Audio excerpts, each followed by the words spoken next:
Bienvenue dans cette émission du 26 mars 2024 de cette Web TV sur laquelle je vous propose une information franche et directe, sans concession ni tabou, accessible, honnête et sourcée, en vous rappelant que je suis totalement indépendant et donc libre de mes propos. Aujourd'hui, je vais vous donner des nouvelles de l'avocat allemand Rainer Fulmich. C'est vrai que beaucoup de personnes m'interrogent de temps à autre en disant « Alors, est-ce qu'on sait où il en est et ce qui lui arrive ?» On se souviendra qu'il a été arrêté de manière illégale au Mexique à l'automne de l'année passée, qu'il a été conduit de force en Allemagne, incarcéré à son arrivée, avec différentes accusations qui lui étaient adressées, notamment portant sur de supposés détournements de fonds. Eh bien, Rainer Fulmich vient de prendre la parole à l'occasion des fêtes de Pâques. Il nous annonce que pendant 15 jours, la procédure judiciaire sera immobile.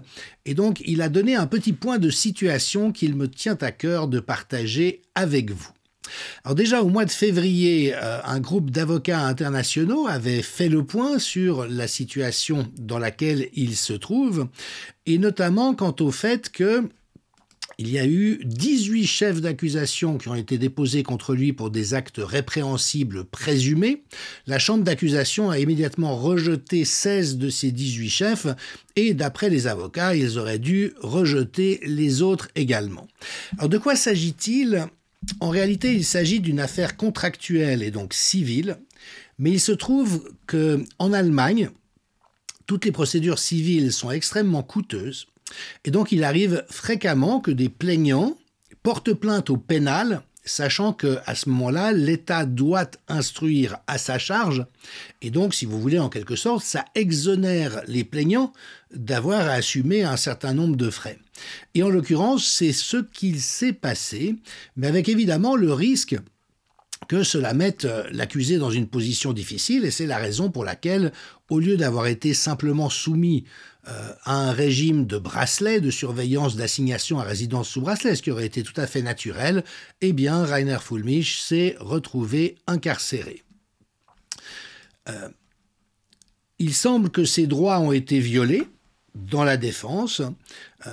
Les procureurs ont traité l'affaire d'une manière qui n'est pas conforme au droit. Ils n'ont pas traité ces demandes de libération sous caution dans les délais qui étaient impartis. Et donc voilà, il semble quand même qu'il y ait un certain nombre d'irrégularités dans la procédure. Le fond de l'affaire, on l'avait effectivement supposé, c'est qu'il se trouve que la commission Corona avait recueilli un nombre de dons relativement important, d'auteur de plus d'1 million ou 1,5 million d'euros, et comme le risque courait, cela s'est produit à réitérées reprises, qu'il y ait un séquestre de ces fonds par l'État, de manière absolument transparente, qui a été convenue entre tous, y compris les plaignants qui maintenant se retournent contre Rainer Fulmich, il a décidé, avec leur accord, avec des accords signés, d'affecter ces fonds, en l'occurrence à une créance hypothécaire, mais évidemment en contrepartie de mettre en gage ses biens immobiliers, ce qui était parfaitement conforme d'après Rainer Fulmich aux intérêts de la commission, mais même aux usages fiduciaires. C'est-à-dire qu'il n'y a absolument rien d'anormal dès lors qu'il faisait face à cette menace de séquestre. C'était une manière régulière de procéder qui a été faite de manière parfaitement transparente. Et donc les avocats qui ont publié ce communiqué au mois de janvier, dont Virginie de Auro-Recchia pour la France, vous savez qu'elle a été très activement impliquée dans les travaux de la commission Corona, ont conclu, compte tenu du climat judiciaire dans lequel les affaires Covid sont jugées par les tribunaux allemands, comme ce juge de Weimar, on s'en souvient, qui avait osé lever l'imposition du masque aux enfants dans les écoles après avoir écouté des experts et qui, droit derrière, s'était fait perquisitionner à son domicile par la police judiciaire, puis plus tard interdit, suspendu, il avait été suspendu de siéger pendant 2 ans. Donc voilà, il y a vraiment un parti pris évident de la justice et donc les avocats disent qu'en conséquence, il n'est pas surprenant que l'ingérence du procureur et du juge, c'est-à-dire qui soient en collusion pour réserver un sort à Rainer Fulmich soit plausible, la capacité des tribunaux allemands à être impartiaux et à rendre des jugements justes et équitables dans toutes les affaires liées au Covid reste à démontrer, c'est fort diplomatique. La conclusion l'est moins, cette affaire relève d'une vendetta personnelle ou politique qui n'implique aucun crime, mais plutôt une tentative de réduire au silence un combattant de la vérité. Alors voilà, Rainer Fulmich vient de publier cette vidéo où on n'entend que sa voix sur une photographie de lui, dont je vais vous donner lecture dans une traduction réalisée par mes soins. Et en fait, comme vous le verrez, Rainer Fulmich commence avec une excellente nouvelle qui n'a pas fait beaucoup de bruit parce que bon, on connaît les médias et leur rôle d'assourdissement de tout ce qui mériterait qu'on s'y intéresse. Mais en l'occurrence, il y a quelque chose d'énorme qui est en train de sortir en Allemagne. C'est le fait que le 16 mars 2020, une date qui vous rappellera peut-être quelque chose, un nouveau coronavirus considéré comme de gravité moyenne, voilà, à surveiller comme une épidémie de grippe normale, a été classé en urgence sanitaire, du jour au lendemain. Et c'est là où le bât blesse, d'une manière totalement contraire à toutes les procédures prévues en la matière. C'est-à-dire qu'une personne, semble-t-il, vous l'entendrez, Rainer Fulmich l'évoque, a pris la décision de faire basculer l'Allemagne en urgence maximale, comme un certain Freluquet à la tête de l'État français venu nous annoncer que nous étions en guerre contre quoi? Contre une grippe. Par contre, dès lors qu'il est évident que cette décision a été prise d'une manière parfaitement contraire aux usages et aux règles, ça veut dire que nous sommes bel et bien face à quoi? À une conspiration. C'est-à-dire qu'il y a une personne, probablement pilotée par d'autres, qui a pris la responsabilité, alors qu'il n'en avait pas les prérogatives, et d'une manière parfaitement contraire aux procédures, à déclencher l'alarme en Allemagne, avec comme but évident, on a eu la confirmation depuis par des comités de scientifiques qui ont dit « nous avons reçu le mandat de l'État de faire paniquer la population pour qu'elle se soumette aux mesures que nous étions en train de lui imposer ». Et donc, c'est d'une gravité extrême. Mais là où c'est intéressant, alors la gravité, on la sait tous, nous qui nous sommes intéressés à cela, mais là où c'est intéressant, c'est que pour la première fois, nous avons la démonstration qu'il y a eu un abus de pouvoir, qu'il y a eu un complot, qu'il y a eu un abus d'autorité sur la population. Et ça, quand même, intervenant de manière aussi massive dans l'espace public, cela devrait avoir des conséquences. Alors je vous donne lecture de l'entier de la traduction du message de Rainer Fulmich. Chers amis, en raison des vacances de Pâques, la procédure pénale dont je fais l'objet est interrompue pendant 2 semaines. Cela me donne l'occasion de résumer l'état actuel de cette procédure. Mais cela me donne aussi l'occasion de regarder au-delà de cette procédure un développement très positif qui se produit dans la réalité, dans cette réalité qui est la toile de fond des efforts déployés pour me faire taire et me mettre en prison. Il semble que la pandémie de Corona, qui m'a ouvert les yeux et m'a fait prendre conscience d'un tissu de mensonges jusqu'alors inimaginable, est en train de s'effilocher, et même officiellement de s'effilocher, en tant que plandémie. Les fenêtres de la vérité qui s'ouvrent dans le monde entier, et la lumière qui brille à travers ces fenêtres, sont en train d'identifier tous les responsables. Personne n'échappera à la justice. Un nouvel article du journaliste allemand Paul Schreier, publié dans la revue Multipolar, est basé sur une recherche intensive et sur un certain nombre de procès qui ont été intentés en vertu de la version allemande de la loi sur la liberté de l'information.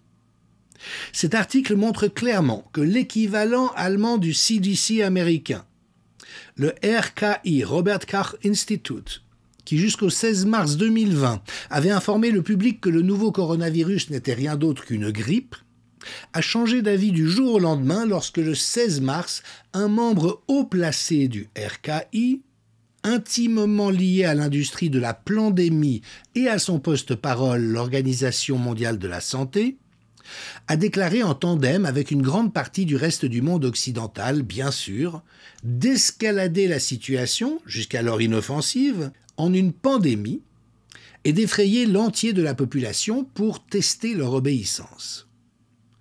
Cela s'est produit sans aucune base scientifique du tout. Tout ceci était purement basé sur un signal politique de l'industrie de la pandémie et de son porte-parole, l'OMS. Même si Paul Schreier déclare dans cet article que le nom de la personne qui a fait le sale boulot pour l'OMS en Allemagne n'est pas connu, il me semble très clair qu'il sait précisément de qui il s'agit, et nous le savons aussi d'ailleurs. Cela sera d'une importance capitale, même pour les tribunaux du système allemand, car jusqu'à présent ils ont tenu pour acquis, aveuglément et sans remettre en question tout ce qui venait du RKI, qu'il existait un nouveau coronavirus dangereux responsable d'une pandémie. Aujourd'hui, il est clair que le RKI est corrompu, et il semble que des développements similaires soient observés dans le monde entier.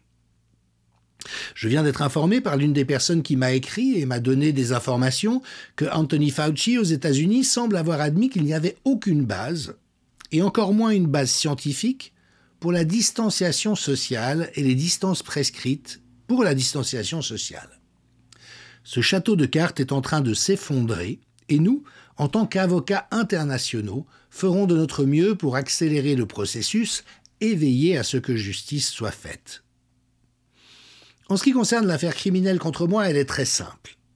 Les principaux témoins de l'accusation, l'étrange avocat M. Hoffman et mon ancienne co-animatrice Viviane Fischer, dont la performance au tribunal rivalise avec celle de M. Hoffman, ont été interrogés. Ils ont témoigné. M. Hoffman est apparu comme une personne très agressive, incontrôlée, dont la haine inexplicable et aussi inexpliquée, contre moi, Viviane Fischer et en fait le monde entier. Il a dû admettre qu'il n'y avait absolument aucun fondement aux accusations massives selon lesquelles je l'aurais menacé de nombreuses façons bizarres, entre autres avec une carabine Winchester, ou en radicalisant les membres du parti politique dont j'ai été le coprésident pendant un certain temps. L'une des accusations les plus bizarres qu'il ait formulées était qu'il se sentait menacé par moi en raison de son, entre guillemets, origine ethnique. Lorsque nous lui avons demandé ce que cela signifiait, il a déclaré qu'il était un juif ashkénaze. Eh bien, si c'est vrai, et je ne sais pas si c'est le cas, mais même si je l'avais su, cela n'aurait eu aucune importance pour moi. La seule raison pour laquelle je lui ai montré, en effet, mon manque total de respect, et même mon mépris, c'est que j'ai compris qu'il était à la fois professionnellement et personnellement, tout simplement, un idiot. Viviane Fischer a confirmé que ni M. Hoffman, ni Antonia Fischer, que nous avions inclus dans le comité d'enquête Corona en tant que remplaçants de 2 scientifiques, n'ont joué aucun rôle dans le travail du comité d'enquête Corona et n'étaient intéressés que par les dons.